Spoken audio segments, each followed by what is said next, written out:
Welcome back to the Self-Esteem and Confidence Mindset podcast with me, Johnny Pardo. Today, we're going to be diving into self-confidence, leadership, leading your best life, and much, much more. Today's guest is Kapil, and we're going to be talking about all those topics and much, much more. So welcome to the show, Kapil. Thank you very much, Johnny. Really excited to be here. It's awesome to have you as well. So we're going to be discussing a lot of things as well. And I'm really excited to dive into your story. And I know we're going to get some great topics of conversation today. So just before we dive into the conversation, I'm just going to do a quick introduction to Kapil and then we'll get going. So Kapil left a $220,000 job to help others step into their best life and lead powerful careers. In his 22 years of corporate experience in senior leadership positions, Kapil was responsible for the business growth of major companies, including Microsoft and Cognizant. Awesome stuff. So some big names there, some big work, and then obviously stepping into your own mission. So tell us a little bit about maybe some of the highlights of what got you to where you are at the moment, and actually what inspired you to leave these big corporations and go and help other people. Yeah, thank you, Johnny, for that amazing introduction. So look, I would say instead of highlights, I probably have a lot of lowlights in life and career. And if I think about it, somebody like me could end up having a $1.5 million business here and making impact on hundreds and thousands of people, then anybody can. So for me, really, in my entire 22 years of career, while I ticked all the boxes in terms of having the right kind of education, right kind of background, right kind of connections, what stayed true to every single thing, account pattern was having a massive imposter syndrome. Every single role that I got, I always felt that I'm a bit too early for that. In fact, in Microsoft, when I applied for a program manager job way back in 2003, I actually got a senior program manager job. Whatever job I applied at the next company, I got a more senior role. I always had this feeling that, oh man, anytime soon people are going to find out that I'm not good enough, and it's going to be a big challenge. And I know that probably your guests don't start with their sob stories, but I got even fired from Microsoft primarily because I just could not stay in that zone, because I just did a lot of self-sabotaging thing way back in 2005. But then when I look at it, and today, like Steve Jobs said, that you can connect the dot only backward. So when I look at it, I think it was the preparation for something greater and much bigger. And when I look at that particular entire thing, I think those were really the true highlights, because those were the ones which made me realize who I am. And I found that I was actually, while I was successful in corporate world per se, like, people have definition of reaching a certain level. And I was a director at 41 years of age. And it was success in terms of, yep, you're successful with double quotes. But internally, I never really felt it. I did, in my 12 years of Cognizant, I never had a year where I did not meet my P&L target. I had an excellent track record in terms of customer sat score, employee sat score, but it never gave me confidence. I never really had self-esteem. And when I battled from all of that for about 5 years, incidentally, after becoming a director, after that, I started battling with that massive sense of insecurity. And again, it's not the right time. I think I have a lot of gap and really self-confidence. And at that time, when I was able to tap into who I really was, why is it that I was here? And why is that in spite of all of these challenges that I have faced in my life, how did I arrive here? And when I tapped into that, I really discovered some core principles of my life and what I was all about. And that made me take a switch into this being a coach and starting to serve other people. But the success still eluded me, because the old not confident guy was always there till my wife quit her job, and she joined. And after that, in early 2019, when she joined, after that, things started shifting, and now it's a substantial enough business. It's like impact on people's life is amazing. Like people I engage with, I really feel humbled in terms of the kind of results they're able to create. So at a very high level, Johnny, that would be my story. Oh, awesome. And it sounds like, yeah, it's really important message. I love what you said, because sometimes some of us can perhaps not be in those senior positions. And I know I've certainly been there in my early career, for example, when you in my early 20s and stuff, and looking up and go, wow, all these people at the top of the organization, not that it was ever my dream to stay in those kind of organizations I was in at the beginning, would be like, wow, they're super confident. They must not have any, well, I didn't even know the term imposter syndrome or anything like that then, but they must not have any self-doubt. And yet years later, when I particularly got in the last few years of this whole self-confidence journey, I'm like, it affects many people. So thank you for sharing your story in that sense of how it impacted you a little bit. So was there any kind of like particular work you went through? Was it anything like some coaching, some like therapy? Was it just more better conversation with yourself? Was there anything that really helped you in your journey? Yeah, look, I don't believe that you can actually really start a powerful journey like this without a coach.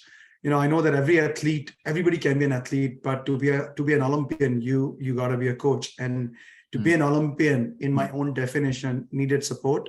I just didn't know it. I just did not know it. So, so for me, in 2014, 15 time period, by that time, I was really done. I was like, in my business unit, we won $100 million deal, and I got really busy. And I thought busy is productive. I thought busy is amazing. Busy is confidence. When you're so busy just running through the cycle, and you're just doing operational stuff, then you don't feel lack of confidence, because everything is happening much more easily. But the moment I would actually stop to think, the whole thing will just come gushing down. So I started with, traditional route, let's get a therapy. So I started going to a psychologist. And for about 2 months, I visited a psychologist. She even gave me some pills, but it did not help at all. And it didn't feel like I was in the right place. And it was she who suggested that. Actually, she said, I don't think you are really depressed or clinically depressed. What you need is a direction in your career. So I ended up having a coach here in Sydney, Australia. And this person made a huge difference to me in terms of helping me understand who I was, why was I successful. And then and I used to be very unhappy about my weight. I was pretty unhealthy. I was like 86 kg. And I always tried to reduce weight. I couldn't do it.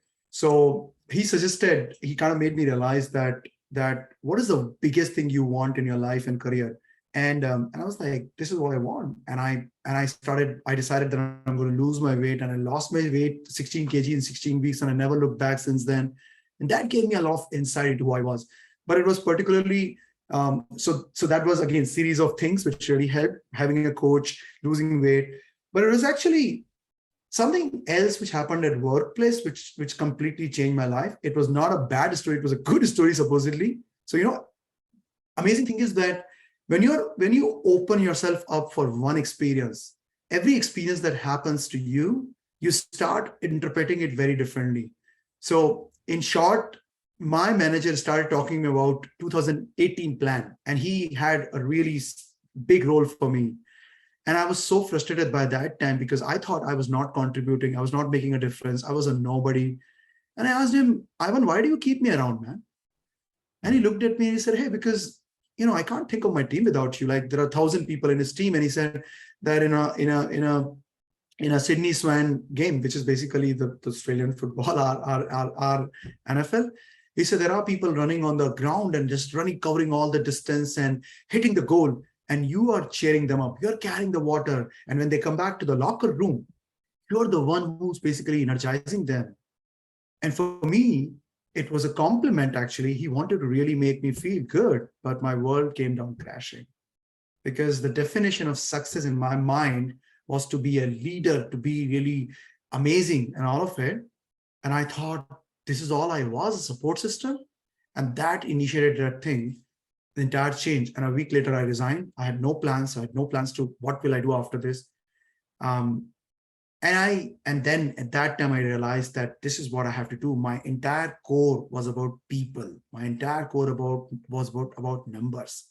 So I'm going to take something where I was just a support system and make it my forte, become an enabler for people. So that's the entire like series of incidences that happen. And as you can see, a coach was the primary medium that made it happen. And even after I quit, first year I did not have a coach, so I really failed massively. In my entire year as a coach, full-time coach, I made $17,600, which, if you can think about it, can be a very humbling exercise for the whole year. And so compare it to what I was making, 220K a year, I made 17,000. So it was very deeply humbling. But then things changed after my wife came, because we actually decided very soon that we need a coach. And that coach now has been an integral part of my life. Both my girls, who are 21 and 18 at this stage in their age, they have life coaches. We have life coaches. I have a business coach. What I learned from there, what I understand about myself, is always helping me. And that I would end this particular part with this, that in a forest, the only thing I can see is tree. I can see lots and lots of trees and shrubs, but my coach can see the forest and can advise and guide me where to go, and can help me discover that there's only a little more hardship remaining. And if I can just, chop these woods in the right side, then there's actually a clearing there. So I believe if you want to be an Olympian, you need a coach. Yeah, awesome. Definitely believe in the value of coaches and helping other people, having other people help you see what you've not necessarily seen and be able to guide you in that support system. So yeah, totally. One of the things I kind of like picked up that you said earlier was like, I quit this. I wasn't sure where I wanted to go at this point. I think there's a lot of us right now, or there's a lot of people out there right now who are a bit like, I don't know what I want to do. I'm stuck. Like, I know I don't want to do this thing that perhaps they're in. Is there any kind of first steps you can suggest for those people who are perhaps a little bit stuck? They feel there's a bit more, but they're not sure what they want to do. Yeah, absolutely. In fact, that's the core of what I do. I help people find their way home to their purpose and meaning. So I can tell you that just by knowing what not to do, we will never get anywhere. Like, there are so many shiny balls out there in terms of Bitcoin, MLM, Amazon dropshipping, real estate. People, the first thing they have to do is to understand that the statistical likelihood of success is not going to mean their success. People can start going towards a direction like crazy and possibly can even make it. But if they arrive there and they're not happy, they're not satisfied, they're not feeling like powerful, then it's not worth it. However much that joke is very popular, that in terms of, it's okay to cry in the Ferrari and all that, true is that it's bad to cry anywhere. So stop thinking of yourself as a statistical likelihood of success, which means that every single time, everybody has to chart their own path. And it's not going to come magically. It's definitely going to come by dating. For those who basically just marry the first person they find, often we end up being in a problem. So instead of that, you got a date purpose. And for that, here's the principle that I follow in my program, which has made a big difference to people in 6 weeks period, is that anybody can have a big dream about financial freedom, time freedom, holidays, and X amount of dollars and money and all that stuff. But if they have chains which are holding them back in terms of having subconscious biases, having patterns of behavior and issues and challenges, and having really deep-rooted pattern, and not having support, if they have this thing and they have relationship issues, they have tons of issues, if they do not let go of those chains, they cannot fly. They cannot fly. So that's one core principle that people have to remember, that they have to let go of the chains. And second, people keep thinking about this chipping away slowly to stuff, chipping away slowly. But if your purpose is to really have a powerful life, you want to go to space, you can't go to space slowly by doing chipping into things. You got to have rocket fuel, and you got to reach there fast. Have enough of it to burn. That's super critical. And third thing, which I would say they have to understand, is that the older pattern that they have of deciding, slowly thinking about it, trying to make 50 decisions and getting 47 right, that's just not going to cut it. If they want to build powerful life, they have to be decisive. They don't have to make a right decision. They have to make a decision right. Like, Napoleon Hill said this, that most people are really slow to make a decision, if at all, but they're really fast to change it, because things go wrong and boom, I'm not going to do it. I have known so many people who basically start their entrepreneurship journey, and then they're like, oh, it didn't work out, I think I'm just going to quit. So they have to do a foundational work on themselves before they say, okay, let me jump.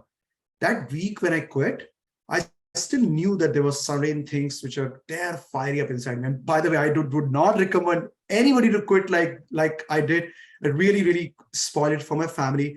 I created a lot of problems at home, in terms of like just not only the argument, but also financially. It was not a good decision at that time going back. But my frustration level was so high that I had to do that. And I was also fortunate enough to have a coach. I remember meeting my coach 3 times, spent like I think 6 hours in a week, and that is how I also feel. And I figured it out. It became clear to me like sunlight that this is it. I'll give anything for it. And I'm a first generation entrepreneur, and I remember my dad was like, you can't be like that. You're too simple. You're too honest. And he didn't know. And I was like, how do you know? So what mistake people do, they ask their friends and family. Friends and family are dealing with their own issues and their own challenges. They have their own limitations. You got to ask an expert. You got to work it out with an expert. Answers are all there. You got to work it out. I hope it makes sense. Yeah, absolutely. And I love the Napoleon Hill quote there. I read that book religiously at the moment, Think and Grow Rich, but he's saying when you've got the people he's framed a model for being real successful, not necessarily just financially, but thriving in life and being happy.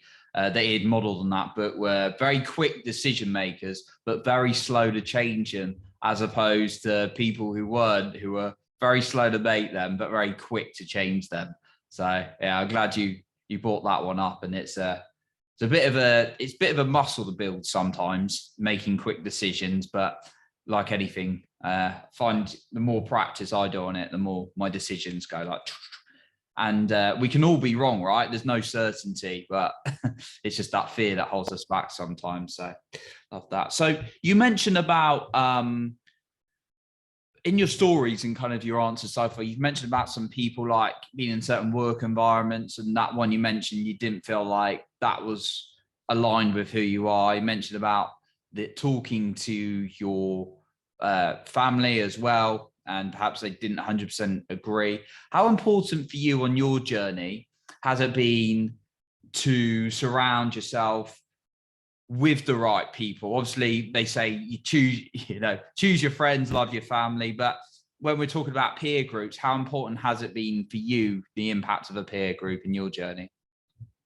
I think that has been one of the foundational element, actually. And I could count my coach as a foundational element. I could count my relationship, my partner as a foundational element, but I'll also count this proximity as an element. And look, I'm a story guy, so I'll tell you a quick story that when I started this journey, and I was struggling a little bit, but I established as a coach, and obviously I thought, hey, I'm the senior guy in this company. So when I actually go out and tell people, look at my accreditation, the customers will just come through. Nobody came through.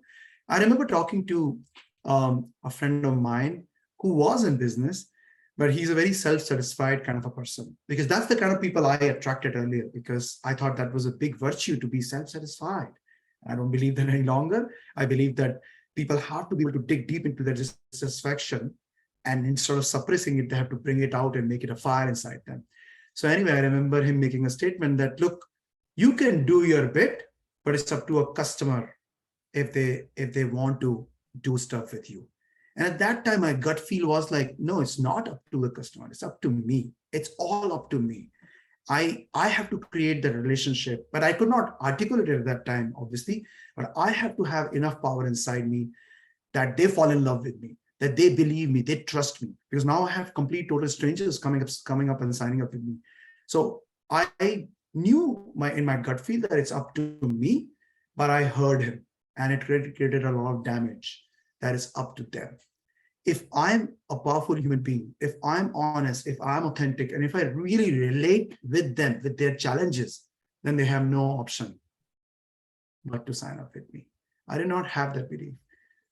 And that was my very first example of how people can pull you back. And then other examples came, other like stories happen where people would just say, oh, it could, like, what do you do eventually? Just talk to people. What's a big deal about it? And so I could find that, especially in Australia, there's this tall puppy syndrome, right? It's like, oh, they just kind of pull you down. And it's not that they were discouraging me. For them, I was the same old guy. But in my heart and mind and my body and everything, I felt so different. I was thinner, stronger. I felt so different. And my old proximity was just coming to pulling me down. And there's a guilt in terms of letting them go. But then it took me some time to realize that I can still continue to love them, but I don't have to spend all my time with them, because the conversation that I would have with them was all about really trivial stuff. They'll talk about news. I don't watch news. They'll talk about politics or religion or news or some movie actors and all. And I had zero interest in those things. I want to talk about personal growth, development, challenges. I want somebody to give me a kick at times, and then and I kept on attending events. Like, if I tell you on my family, like my girls and my wife and all of it, amount of money we have spent, somebody could buy a house and that much money. That much is the amount of personal development we have done in the last 4 years. So I knew that I had to do my bit to pull my family up. And it was not an easy thing. Like, it led to a lot of chaos and a lot of argument, a lot of fights in terms of wanting them to do those programs. But eventually they saw the light. The house environment was always talking about impact, and it just started making a change. So bringing them up along, or rather, I was nobody to bring them up, helping them find their own journey and finding my own journey and finding those people and attracting people. It was a big deal. In fact, it's my 50th birthday just 4 days from now. Oh, and I'm actually going to have thank you. And I'm going to have a lot of people at home in 2 weeks. And of those people, many people are actually my clients, Sydney-based clients, because I love them, because we have literally shed tears together. We have just gone through a journey. So I think I'm creating this tribe of people, who are very powerful human beings. I was in Orlando 2 weeks back, attending a 4 days event, along with my wife and my business partner. And it made a huge difference to see all those entrepreneurs really join together at hip for a purpose. Like, people are driven by their meaning and their purpose in life. Seeing these people just kind of smells good. So everything, proximity is everything. Oh, wow. Yeah. And I can still see the impact you've experienced with it. And yeah, you can do all the work on yourself, but if you're surrounded constantly by negative and you allow it to come in, it's going to be a very, very hard thing. And I'm glad you said about things like the news, which I definitely avoid completely. And then listening to the audiobook or the podcast instead. There's feeding your mind with with that good stuff, as well as the people that I like to hold in my life as well. So definitely really, really powerful stuff. So for the high, now just kind of a couple really last questions, but for the high achievers out there, like some of us who is like really, really harsh on ourselves, like, we've got to do this and this before I feel good. Do you have, because I've certainly been there, do you have any guidance for them on how they can, be a bit more present and feel good now? Oh, yes, absolutely. Look, I would subscribe to this any day, which is that a life which is built on top of just achievement is a pretty bad life, because there's no end to achievement. When we were in the US, there was this world champion of wrestling who's actually standard. He's won the medal 5 times or seven times. There's nobody in the world like that. And he shared that when you win that championship and you go out, you reach the airport, there's like a lot of people and you just basically get like press and everything. But when you're second or third, there's nobody. You got to catch a cab and go home. And he said, my struggle in life has been about that. How do I not make it about achievement, but make it about my family? So I know that I was one of the guys, and you can probably feel that I'm like a highly energetic guy. And one of the biggest problems with the high energy people is there's so much about do, but so much so less about being, that it can actually really just get to you. And at home, specifically, if you have a partner who's so much about being, which is how my wife and my business partner is so much about being, it had become very frustrating for me. And I remember, like, actually literally my mindset journey with my current mindset coach started with that being, and my life completely turned around when both me and my wife gave a TEDx talk, and we were in India. And while we were coming back from there, instead of feeling the energy and power and the older couple saying, let's smash it, we will tap into it, we will do this, we'll do that, I was calm and present. And it was a very new feeling for me. And I called my coach and I said, what's happening? He said, that is being, man. And it's such a magical thing. And everything transformed, and the results just suddenly like started coming up without effort. Before that, it was do, work more. And it became more about be more, and let it happen. When you're being, there are synchronicities in the world out there which you can tap into, and magic can happen. When you're being, when you're present, like that's everything. So do not go for achievement. Achievement will automatically come if you're just being. It's just a magical thing that has transformed my life time and again. Yeah, and how I've liked to look at it, and I certainly, it again comes from that text there from Napoleon Hill, the Think and Grow Rich book. And it was like, if you're thinking of the future and you're saying these words and it's just in the future and there's no emotion in you right now, it's just like outside of you. It's just, just this vision that's always just going to remain there, rather than embodying some of those feelings now. And I certainly realized, for me, just to kind of share in some of my life, when I've been like happy dancing around, whether I just come off a Tony Robbins event or something like that, and I'm like feeling good. And then weirdly, these like opportunities and things start coming to me. So, and I've been a typical doer through most of my life as well. So it's crazy when you get into that feeling good or being. So love that share. Thank you. That's awesome. So yeah, like been a great conversation. Definitely written down a few notes myself, and tapping into yourself and how you've been able to impact others, the importance of coaching on you. Just before we sort of like wrap up, is there any final point you want to share? And also, I believe you got something to share with us, and where can people find you as well? Yeah, very cool. Thank you. So look, I think I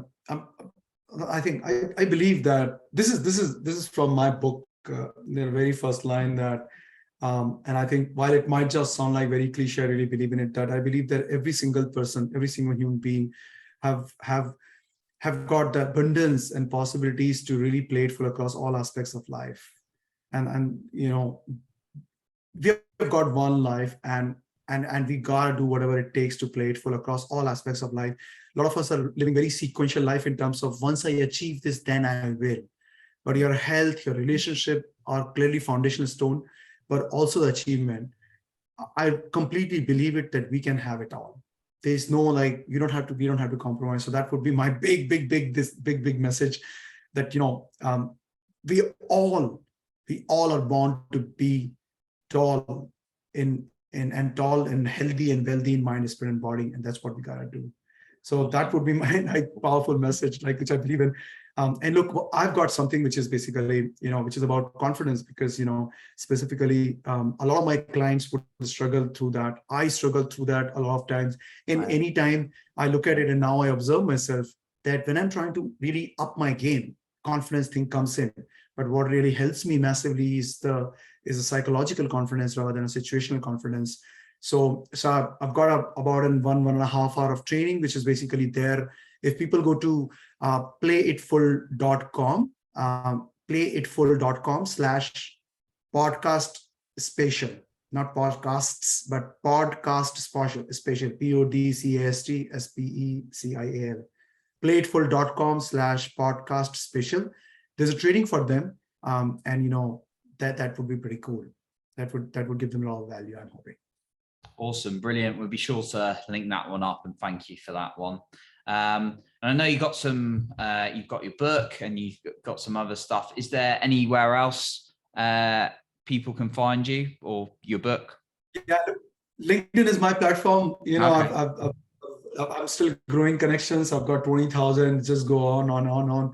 That's where I put my content every time. And if people just search for my name and play it full, they'll find me much more easily. And it's also a bit of a unique, little bit of a tongue twisting name. So they won't have lots and lots of people. So if they see a very smiling face there, and play it full there, then that's me. Yeah. Awesome. We'll be sure to link that up in the show notes as well, so people can find you. But thank you very much for that, the Play It Full resource you've given us today, and thank you so much for coming on today. It's been a pleasure. Thank you, Johnny. Thank you for having me here. Really, really enjoyed talking to you, talking with you, and also specifically sharing some of the things that I'm super passionate about. Thank you for that opportunity. Of course, I can tell. So that wraps up our episode for today. And remember, you are in control of your own self-esteem and confidence.